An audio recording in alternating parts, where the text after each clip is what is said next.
Shalom, puji Tuhan.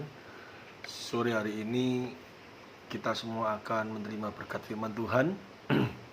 Dan sebelum kita menerima berkat firman Tuhan, mari kita bersama-sama berdoa supaya kuasa Tuhan bekerja dalam hati kita, memampukan kita dapat mencerna firman Tuhan yang sebentar kita akan menerimanya. Mari kita sama-sama berdoa. Tuhan Yesus, terima kasih atas segala kebaikan yang Kau nyatakan dalam hidup kami. Hingga sampai dengan hari ini, kesetiaan, ketaatan, dan berusaha untuk menjaga kekudusan selalu Kau hadirkan dalam hidup kami. Sebentar kami akan diberkati oleh firman-Mu. Hendaklah Tuhan memberi kami satu kemampuan, satu kepandaian, hikmat, akal budi, kesehatan, sehingga firman-Mu yang tidak terbatas ini, di dalam keterbatasan kami mampu mencerna, menerima, mengerti, dan melakukannya. Demikian juga kepada hamba-Mu, hendaknya Allah yang begitu luar biasa memberikan hamba-Mu kesehatan, hikmat, akal budi, sehingga hamba-Mu mampu menyampaikan isi hati-Mu melalui firman Tuhan yang sebentar lagi akan hamba-Mu sampaikan. Di dalam nama Tuhan Yesus Kristus, kami siap menerima berkat-Mu. Haleluya. Amin. Shalom. Hari ini, puji Tuhan, kita sama-sama akan merenungkan firman Tuhan di dalam 1 Petrus pasal 2, ayat yang ke-11. Satu ayat saja. Tapi sebelum kita membaca ayat ini, coba kita renungkan di dalam kehidupan kita sehari-hari. Ya, saya terbeban sekali, ya, karena saya bisa merasakan begitu beratnya di dalam kehidupan ini jika kita hadapi dengan segala kemampuan diri kita sendiri, dengan segala kemampuan kekuatan pikiran kita sendiri, tanpa kita bergantung kepada Allah. Itu pasti. Tetapi yang terutama sekali di dalam kehidupan ini, kita tidak akan pernah tahu ke depan apa yang akan terjadi. Dan kita berusaha untuk mengetahui hal yang demikian dengan beberapa metode, dengan beberapa cara. Dan akhirnya mungkin ada satu kesempatan atau kalau orang Surabaya berbicara itu ketepaan ya. Jadi bisa terjadi dan kita bersuka cita apa yang kita inginkan dan tepat. Tapi juga ada prediksi-prediksi kita yang meleset dan akhirnya kita menjadi kecewa. Nah, keinginan-keinginan itu adalah pengharapan-pengharapan. Dan pengharapan-pengharapan itu membawa satu gairah hidup. Kalau orang di dalam kehidupan ini orang selalu berbicara seperti itu. Seseorang tanpa ada pengharapan-pengharapan, keinginan-keinginan di dalam kehidupan ini, kita tidak akan memiliki gairah hidup. Karena kalau orang sudah tidak ada gairah hidup, tidak ada keinginan. Nah, ini pemikiran-pemikiran yang ada di dalam kehidupan masyarakat yang selama ini kita dengar. Tetapi jika kita mau mengaku dengan jujur, ya, keinginan-keinginan kita ini bahkan akan menjebak diri kita sendiri di dalam kekecewaan, di dalam frustasi, dan di dalam kegelisahan yang sangat luar biasa apabila keinginan-keinginan kita itu tidak tercapai. Nah, seperti itu. Padahal kita sebagai anak Tuhan diajarkan di dalam kitab Ibrani pasal 11 ya, ayat 1 saya bacakan. Iman adalah dasar dari segala sesuatu yang kita harapkan.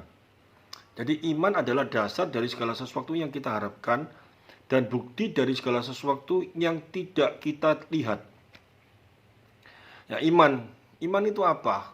Nah, definisi iman ini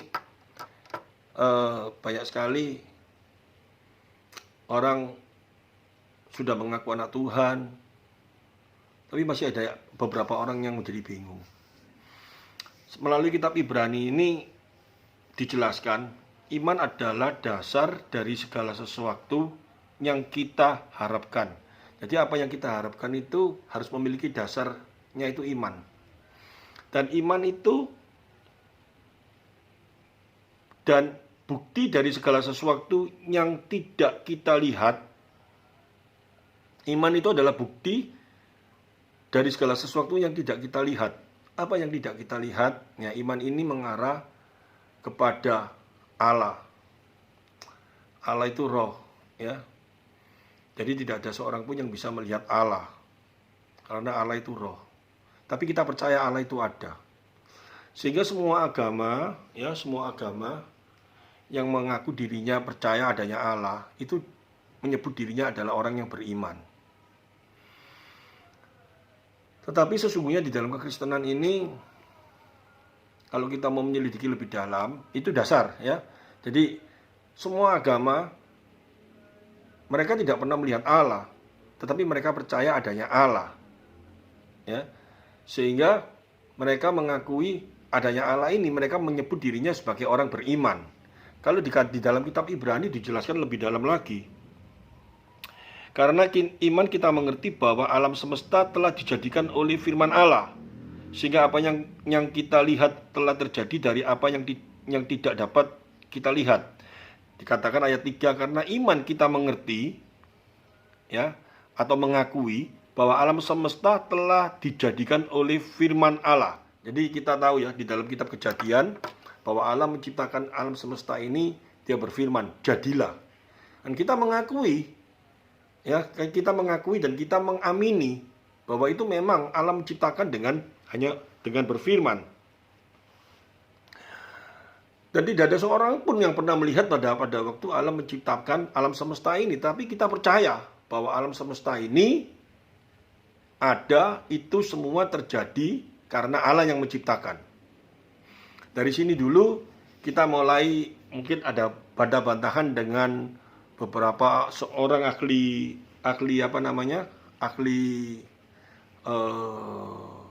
pengetahuan yang berkata bahwa alam semesta ini tercipta karena evolusi, ya, karena sesuatu berjuta-juta tahun, ya, sebelumnya dari alam semesta ini terjadi benturan atau apa, sehingga terjadi sel, terjadi apa, sampai ditarik dia berbicara, nanti akhirnya menjadi yang namanya alam semesta, bumi, atau apapun juga. Tetapi pada waktu saya baca sebuah buku, ya, dari segala sesuatu yang ada ini kalau ditarik, dia berkata, orang yang berpengetahuan ini, contohnya manusia itu ada katanya sebelumnya dari kera itu sebelumnya dari wujudnya apa sampai nanti dia berkata dari sel yang berubah terus jadi apa. Kalau kita tarik ke belakang terus dari sel itu bisa ada, itu karena apa? Mereka tidak bisa jawab. Kok bisa ada sesuatu itu dari mana? Tidak ada satu ilmu pengetahuan sehebat apapun yang bisa menjawab hal ini. Tapi firman Tuhan berkata, dari segala sesuatu yang tidak ada, Allah berfirman, jadilah. Dan kita percaya hal itu. Ini sebuah jawaban. Dari tidak ada segala sesuatu, dan Allah berkata, jadilah, terjadi. Saya percaya hal ini. Dan itu saya sebut sebagai orang yang beriman, percaya kepada Allah. Tapi kalau kita mau tarik ke dalam lagi, Allah yang bagaimana? Ya, itu pernah saya jelaskan di dalam doktrin Allah. Karena semua orang mengaku percaya kepada Allah, tetapi Allah yang bagaimana? Di dalam kitab Ibrani pasal 2 dikatakan banyak orang yang mengaku yang menciptakan Allah menurut pikiran mereka sendiri. Padahal Allah itu adalah pribadi yang awal, sebelum segala sesuatu ada, dia ada. Dan kita percaya dia tidak diciptakan oleh siapapun juga. Dan dia menyatakan dirinya melalui kebenaran firman Tuhan ini. Tapi ada beberapa orang yang meskipun sudah mengaku sebagai anak Tuhan, Dia mengartikan Allah bukan berdasarkan firman Tuhan, tetapi firman Tuhan yang diartikan menurut pikirannya dia sendiri. Sehingga dikatakan di dalam kitab Roma itu ada beberapa orang yang pada hakikatnya mereka itu seolah-olah beribadah, tetapi sesungguhnya mereka bukan beribadah kepada Allah yang benar, tetapi mereka beribadah kepada Allah yang diciptakan oleh pikiran mereka sendiri. Banyak ya yang seperti itu. Dan bahkan di dalam kitab Roma pasal 2 dijelaskan mereka menyembah kepada ciptaan Allah, tanaman yang besar, apa segala sesuatu yang besar, dan mereka ciptakan tanaman-tanaman itu seolah-olah menjadi Allah. Dan mereka menggambarkan tanaman pohon-pohon yang besar itu seolah-olah adalah Allah, dan mereka mengartikan di dalam pikiran mereka ciptakan seolah-olah itu menjadi Allah. Ini yang lebih gawat lagi. Tetapi di dalam Ibrani pasal yang ke-11 ayat yang ke-1 ini dijelaskan tentang iman adalah dasar dari segala sesuatu yang kita harapkan. Ya, pada waktu kita ada di dunia ini, sebelumnya tadi saya sudah jelaskan, manusia ini tidak tahu apa yang akan terjadi besok. Ya, apa yang akan terjadi, jangankan besok, 1-2 menit yang ke depan ini akan terjadi apa, kita tidak tahu. Dan di dalam ketidaktahuan kita ini membuat kita ini menjadi gelisah dalam kehidupan ini. Tetapi di dalam firman Tuhan dikatakan, kalau segala sesuatu yang kita tidak tahu itu, yang kita harapkan itu, kita bersandar bergantung kepada Allah yang kita percayai, digambarkan sebagai iman. Ya, iman kita itu Allah. Ya, Allah yang tidak pernah kita lihat, tetapi kita mengakui dia itu ada, dan dia memiliki pribadi, dan pribadi Allah itu kudus, adil, maha tahu, berdaulat, ya, dan kelima mahaan itu kita mengerti dengan baik, dan segala pengharapan kita taruhkan di dalam kakinya, di dalam kuasanya, maka ada sampai sukacita yang sangat luar biasa. Kitab Ibrani ini menjelaskan secara luar biasa, dan dikatakan dalam saksi-saksi iman itu nanti di bawah banyak sekali mereka mengalami sebagai nabi, sebagai siapapun yang Tuhan pakai, dan dia sebagai martir-martir Allah. Di dalam kehidupan ini mereka banyak sekali mengalami problem dan masalah, tetapi di dalam kehidupan mereka ini mereka tetap bisa menghadapi dengan sukacita. Ini yang harus kita pelajari ya dengan benar. Kalau enggak, nanti kita akan baca di dalam 1 Petrus pasal yang kedua ayat 11 ini, kita tidak akan mengerti. Saudara-saudaraku yang kekasih, aku menasihatkan kamu supaya sebagai pendatang dan perantau kamu menjauhkan diri, ya, 1 Petrus pasal 2 ayat 11, dari keinginan-keinginan daging yang berjuang melawan jiwa. Ini di dalam konteks 1 Petrus pasal 2 ayat 11 ini, memang nasihat ini diberikan kepada pendatang-pendatang yang pada waktu itu dari Asia, dari mana semua berkumpul di sana, dan mencar-mencar semua, tetapi dinasihati supaya menjauhkan diri dari keinginan-keinginan daging. Tetapi secara umum ini ditujukan kepada kita. Dan kalau kita ngomong, saya bukan pendatang kok, saya di Surabaya atau di kota mana, saya lahir di sini kok, saya tidak bisa disebut pendatang. Nah, kata pendatang ini bisa diartikan seperti tujuan pada waktu ditulis di dalam ayat 11 ini, tapi di dalam kata pendatang ini kalau ditujukan kepada setiap anak Tuhan, itu mengarah kepada bahwa kita ada di dalam dunia ini sifatnya sementara. Ayatnya di mana? Coba kita lihat ya. Di dalam Ibrani pasal 11 ayat 13. dalam iman, mereka semua itu telah mati sebagai orang-orang yang tidak memperoleh apa yang dijanjikan itu. Tetapi yang hanya dari jauh melihatnya melambai-lambai kepadanya dan yang mengakui bahwa mereka adalah orang-orang asing dan pendatang di bumi ini. Jadi kita ini kalau mengaku sebagai anak Tuhan, kita mengaku sebagai orang-orang percaya, kita di dunia ini sebagai pendatang atau orang asing, karena sifatnya kita di dunia ini sementara. Ya bagi kita mungkin kalau kita bisa mencapai umur 100 tahun itu sangat lama. Tapi selama apapun juga, pada akhirnya kita harus meninggalkan dunia ini. Kembali kepada Allah Bapa, kembali kepada tempat kita yang Tuhan Yesus janjikan di surga. Dan pada waktu kita sudah di surga, itu selamanya. Kalau katanya selamanya kita tidak dipindahkan lagi, berarti itu merupakan tempat tinggal kita sesungguhnya. Jadi kita di dunia ini sifatnya hanya sementara. Cuman kalau ada beberapa orang berbicara, ya tempatku nanti di surga itu aku enak luar biasa, lantainya dari emas, ya, dindingnya dari batu permata. Dan harapan kita nanti kita di surga bisa menerima tempat yang begitu luar biasanya, emas, batu permata. Terus harapan kita itu ke surga karena kita akan menginjak lantai dari emas dan dinding dari permata. Bahaya lagi ini. Kita keliru di dalam pemikiran kita. Kita di surga tujuannya bukan karena emas dan perak permata itu semua.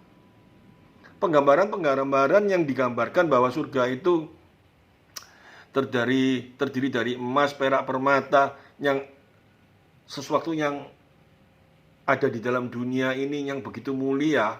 Dan di surga itu, kalau kita berpikir itu sesuatu yang mulia juga di surga, satu kesalahan yang sangat bodoh. Karena apa? Yesus berkata apa? Jangan kamu mengumpulkan harta di dunia ini saja. Tujuanmu yang utama apa? Kumpulkan hartanya yang kekal. Hartanya kekal itu apa? Terus kalau kita ngomong, kalau aku di dunia aku kumpulkan emas, perak, permata, tidak perlu karena di surga ada emas, perak, permata. Ya, sangat salah. Karena Tuhan tidak mengajarkan demikian. Sesungguhnya, ya pernah saya khotbahkan ini, bahwa penggambaran tentang surga itu emas, perak, dan permata. Kalau di neraka itu ada api, ada hitam kelam, ada belatung yang menggigit yang tidak pernah mati. Itu sebuah penggambaran yang harusnya kita sadar. Kalau di neraka digambarkan ada bara api yang tidak pernah padam, terus ada hitam kelam.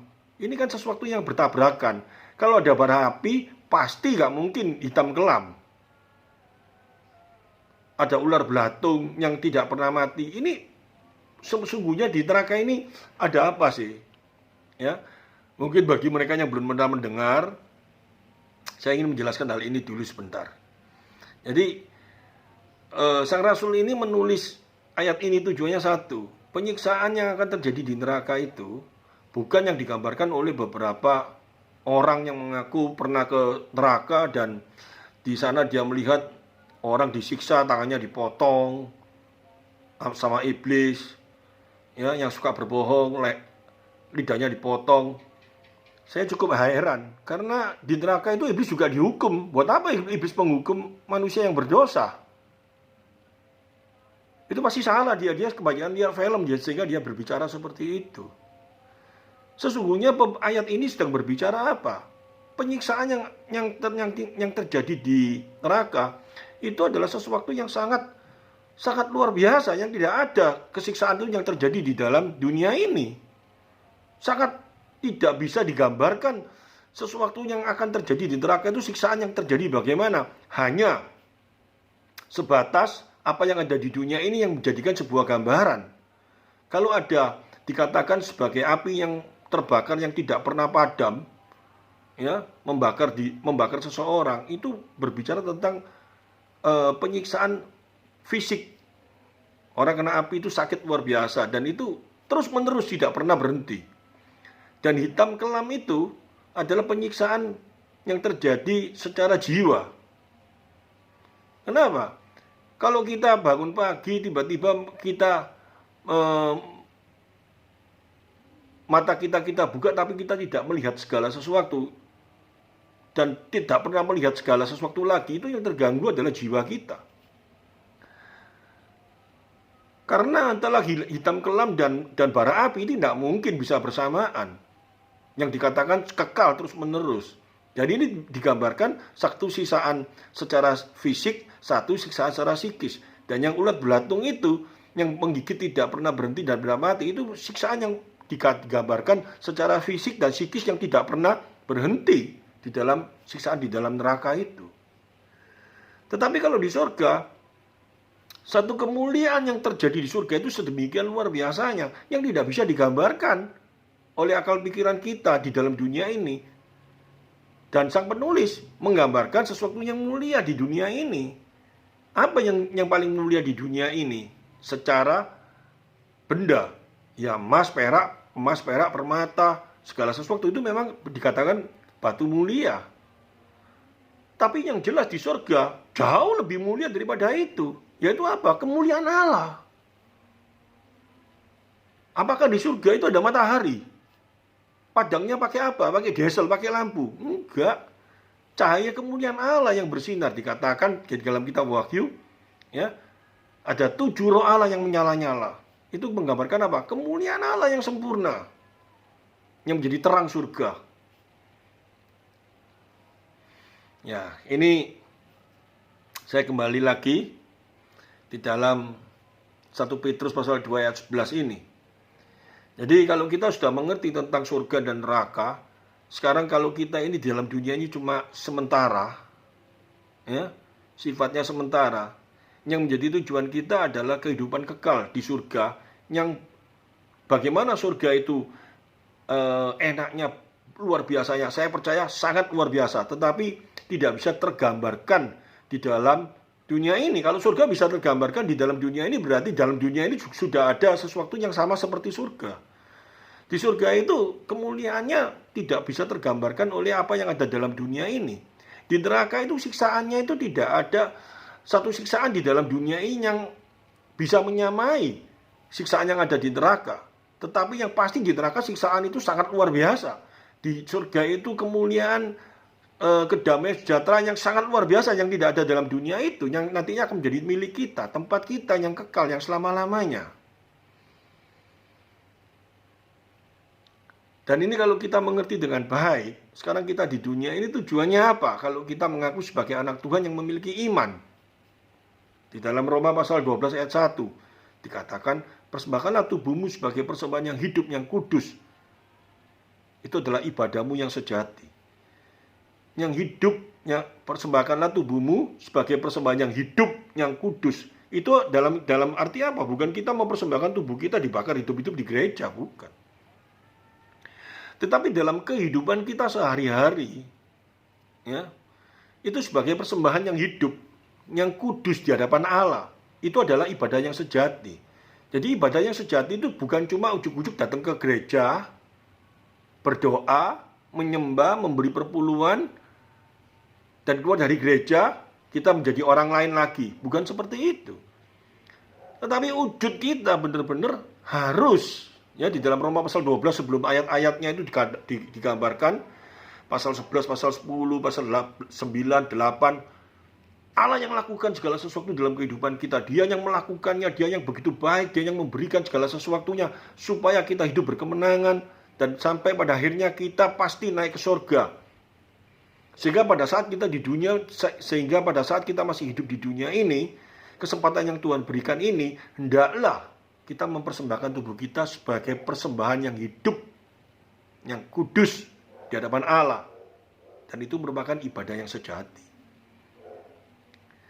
Sehingga di dalam 1 Petrus ini, sang rasul ini memberitahu kepada yang jelas dikatakan saudara-saudara yang kekasih berarti adalah saudara seiman yang memiliki satu kepercayaan yang benar, kepercayaan yang benar kepada Allah yang benar, yang sama. Dikatakan kamu supaya sebagai pendatang dan perantau yang pada waktu itu memang benar-benar ya banyak orang Kristen tersebar di mana-mana ya. Kamu menjauhkan diri dari keinginan-keinginan daging. Apa keinginan daging itu? Semua orang di dalam dunia ini kalau kita anti dengan keinginan daging, pengertian dengan pengertian yang salah, jadi aneh juga. Kalau orang berbicara keinginan daging itu sifatnya hanya yang namanya keinginan seks, misalkan seperti gitu. Kita harus menjauhkan hal ini. Sehingga kita semua akan tidak boleh menikah. Menikah memang bukan seolah-olah hanya seks. Tetapi menikah itu juga menyangkut hal yang demikian. Dan orang yang tidak mau menikah itu karena anti dengan yang kehidupan seks. Ini jadi aneh. Padahal Allah berbicara, hendaknya kau di dalam kehidupanmu berkembang biaklah. Kalian tidak melakukan satu hubungan, mana bisa berkembang biak. Ini Allah yang memerintah. Berarti Allah tidak anti untuk melakukan hubungan seperti itu. Asal hubungan itu terjadi antara suami istri yang sah di hadapan Allah.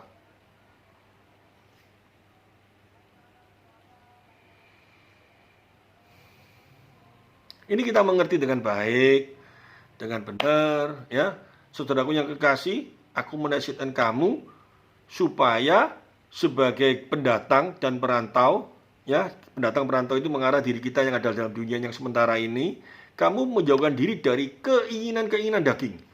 Keinginan-keinginan daging itu bukan kita makan tuh keinginan daging loh, bukan keinginan roh loh. Jadi kita ini tempo seolah-olah lebih rohani daripada Tuhan Yesus. Tuhan Yesus saja pada waktu dalam dunia, ya ngomong dia lapar kok, dia haus kok. Normal itu. Itu keinginan daging. Bukan berarti kalau kita ini jago puasa, bisa berpuasa yang makin luar biasa, berarti keinginan daging kita kurangi. Salah lah. Kalau kebutuhan tubuh kita memang kita harus makan 1 hari 3 kali, ya makanlah 3 kali. Jangan dikurangi, nanti lambungnya sakit. Dan kita jangan berpikiran aneh, ini keinginan daging ini. Kita kurangi, 1 hari kita makan sekali. Malah digambarkan itu kita tidak bisa menjaga itu bait Allah. Yang tubuh kita ini sebagai bait Allah. Kesehatan kita tidak bisa jaga.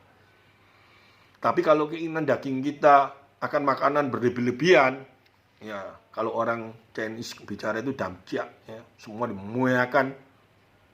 Akhirnya obesitas, terlalu gemuk, ya itu jangan, dia berdosa. Seperti saya ini loh, pas. Tinggi saya 186, berat saya 86 kilo. Jadi, keinginan daging itu apa?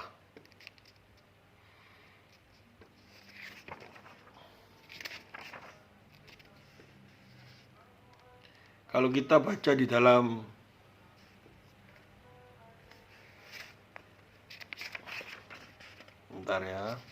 Roma pasal 8 ayat 5 sampai 9. Sebab mereka yang hidup menurut daging memikirkan hal-hal dari daging. Mereka yang hidup menurut roh memikirkan hal-hal yang dari roh.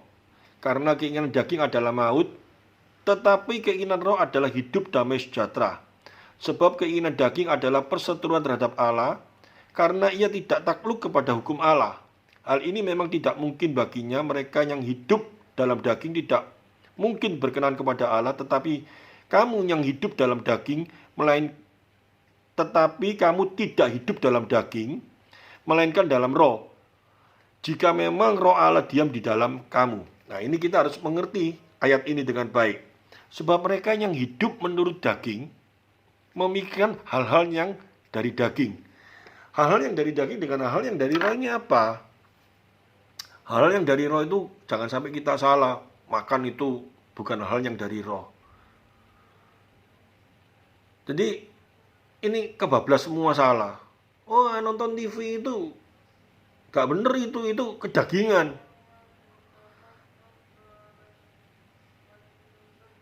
Saya ingin gambarkan ya, kesalahan-kesalahan yang terjadi di dalam kehidupan ini seringkali orang ini ada satu titik nggak mengerti sehingga berbicara sembarangan. Naik mobil itu, mobil bagus itu keinginan daging. Apakah kalau memang dia layak dan dia memang bekerja dan dia memang punya uang, ini apa-apa dinikmati, mau berkat Allah. Kita tahu Ayub itu punya berapa? Apa kekayaannya? Apakah Ayub itu keinginan dagingnya luar biasa? Allah memuji Ayub kok, hambaku yang saleh kok. Nggak apa-apa memiliki kekayaan yang seperti itu banyaknya. Apa kekayaannya harus dibuang semua barusan disebut bukan keinginan daging? Salah. Kalau memang bekerja dengan baik dan kita memiliki segala sesuatu dari berkat-berkat Allah yang kita lakukan di dalam pekerjaan, nikmati itu dengan bersyukur. Yang disebut memikirkan, ya,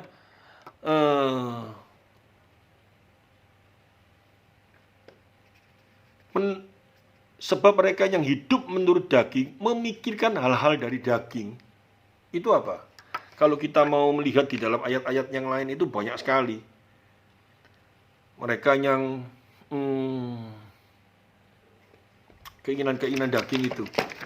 Banyak sekali beberapa ayat, ya. Pencabulan.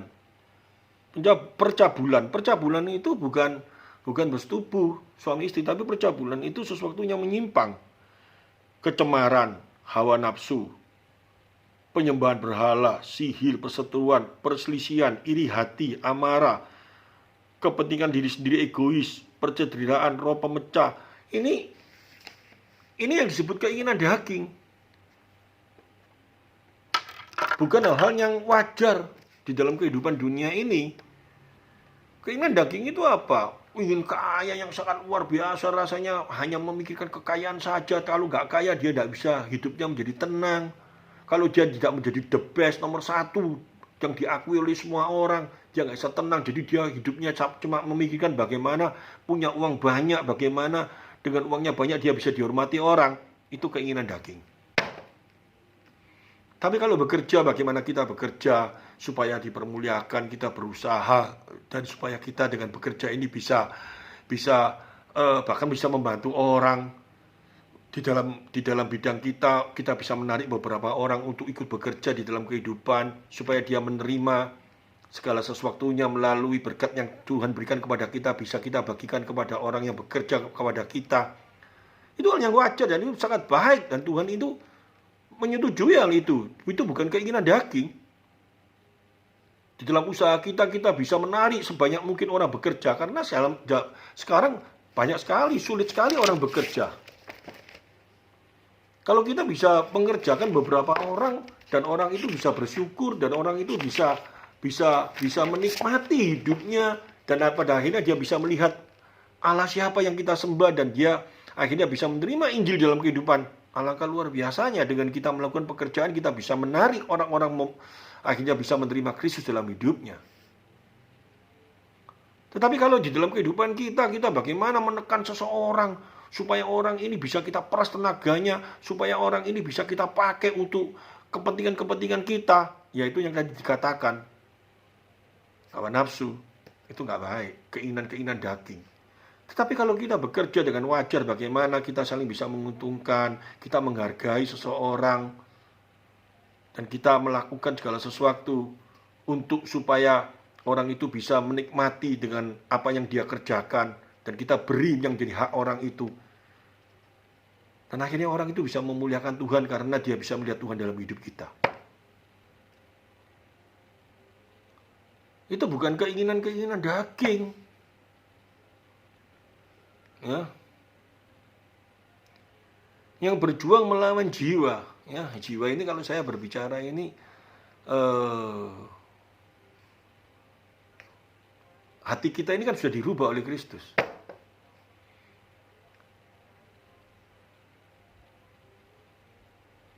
Di dalam hati kita ini harusnya sudah memiliki satu kebenaran. Bukan hati nurani, tetapi satu kebenaran yang Tuhan nyatakan dalam kehidupan kita. Dan ini memang dilawan terus oleh keinginan-keinginan daging ini yang menyeret kita supaya kita makin jauh di hadapan Kristus. Tetapi kita nggak usah khawatir. Di dalam Roma pasal 8 ayat 28 jelas sekali janji Allah bagi setiap anak-anak Tuhan. Allah turut bekerja dalam segala hal, mendatangkan kebaikan bagi setiap kita. Di dalam ayat 32, kita lebih daripada pemenang. Karena apa? Allah yang melakukan dalam kehidupan kita. Roh Allah yang ada dalam diri kita jauh lebih besar dari segala sesuatu. Ini yang kita resapi. Jadi, kalau kita mengaku anak Tuhan, anak orang yang sudah memiliki iman yang benar, pengharapan kita hendaknya mulai tertuju kepada kebenaran firman Tuhan. Bukan tertuju kepada keinginan-keinginan daging yang memuaskan hawa nafsu kita. Ya, tetapi di dalam kehidupan kita sudah berubah. Kita bekerja untuk Tuhan. Kita mengasihi anak-anak kita supaya anak-anak kita bisa melihat Tuhan. Tidak boleh ada satu kepahitan dalam kehidupan kita. Apalagi sampai menjauhkan diri di hadapan Tuhan. Apalagi sampai kita melakukan segala sesuatu untuk kepentingan diri kita sendiri. Ini hendaknya dijauhkan dalam kehidupan kita. Ini yang Rasul Petrus ingin nasihatkan kepada orang-orang yang pada waktu itu sebagai pendatang. Tetapi kalau kita terapkan dalam kehidupan kita sebagai anak Tuhan yang saat ini kita di dunia ini hanya sementara, hendaknya ini menjadi pegangan dalam kehidupan kita. Pengharapan kita harus didasari dengan iman yang benar. Segala sesuatu yang kita harapkan, dasarnya iman yang benar di hadapan Tuhan. Ya, amin firman Tuhan. Mari kita berdoa. Terima kasih Tuhan, Engkau Allah yang luar biasa, Engkau Allah yang mengasihi kami. Kami di dunia ini hanya sementara.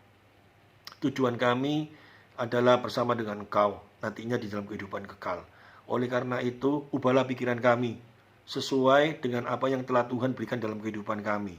Pengharapan kami, segala sesuatunya didasari oleh iman di dalam Engkau. Sehingga di dalam kehidupan ini kami selalu tertuju mata kami di hadapan-Mu Tuhan.